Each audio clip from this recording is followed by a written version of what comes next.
দাঁড়ান দাঁড়ান, ওরা বাজার যাবেন? হ্যাঁ ঠিক আছে চলুন। দাদা, আপনাকে তো বলেই নিয়ে আসলাম আমি একা যাবো।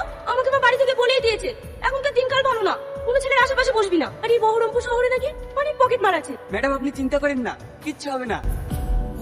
দাদা, বলেন ম্যাডাম। এই ছেলেটা পুরো গুন্ডার মতো দেখতে, কেমন ভাবে তাকাচ্ছে। দিনকাল ভালো না, চারিদিকে মেয়েরা রেপ হচ্ছে, আমার ভীষণ ভয় করছে। দেখুন আপনি আজে বাজে কথা বলবেন না, আমি ভদ্র ঘরের ছেলে। ইহারা দেখে তো একটা ভিলেনের মতো লাগছে। কি বললেন? কিছু না।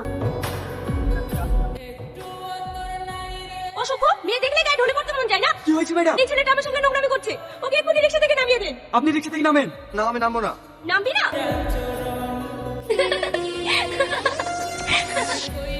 কি ব্যাপার তুমি এখানে?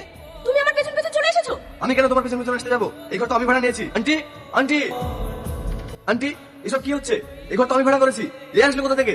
এই মেয়েটা ঘর ভাড়ার জন্য এসেছে। আমি ওকে বললাম এখানে কোনো ঘর ফাঁকা নেই, যেটা ছিল সেটা তোমাকে দিয়ে দিয়েছি। তবু একটা রাত থাকার জন্য কান্নাকাটি করছিল, তাই ওকে থাকতে বলেছি। আমি আমার রুমে কোনো মেয়ে থাকতে দেবো না, ওকে এখান থেকে চলে যেতে বলেন। তাহলে আমার আর কিছু করার নেই, তুমি এখান থেকে চলে যাও। আমি এখন এত রাতে কোথায় যাবো? এখানকার তো আমি কিছুই চিনি না। না, ওকে এই ভেতরে যেতে দিলে হবে। আমাকে চড় মারা। দেখুন আন্টি, আমি ওকে এখানে থাকতে দিতে পারি, কিন্তু আমার একটা শর্ত আছে। আন্টি, ওর কি শর্ত আপনি ওকে বলতে বলুন। আমার অফিসে কন্টিনিউ নাইটে ডিউটি আছে, তাই আমি দিনে থাকবো। ও যদি রাতে থাকে তাহলে এখানে থাকতে পারে।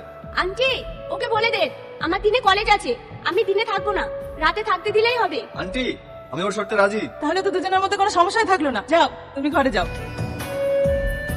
তাহলে ও অফিসে যাক, আমি ঘুমাই। আজ তো আমার আবার অফিস নেই। তাহলে কি হবে? দুজন একসাথে কিভাবে থাকবো? কেন? নিচে ঘুমাও, আমি উপরে ঘুমাচ্ছি। ঠিক আছে। আজকে তাজা খবর, নন্দীগ্রামের একটি মেশে গভীর রাত্রে একটি মেয়েকে একা পেয়ে ধর্ষণ করে খুন করেছে একটি যুবক। মেয়েরা কোনো জায়গায় সেফ নয়। কি ব্যাপার, এত রাত্রে তুমি কোথায় যাচ্ছ? তো আমি এখানে শোবো না, বাইরে শোবো। কেন? খবর শুনে ভয় পেলে নাকি? ঠিক আছে, তুমি ভিতরে ঘুমাও, আমি বাইরে ঘুমাচ্ছি।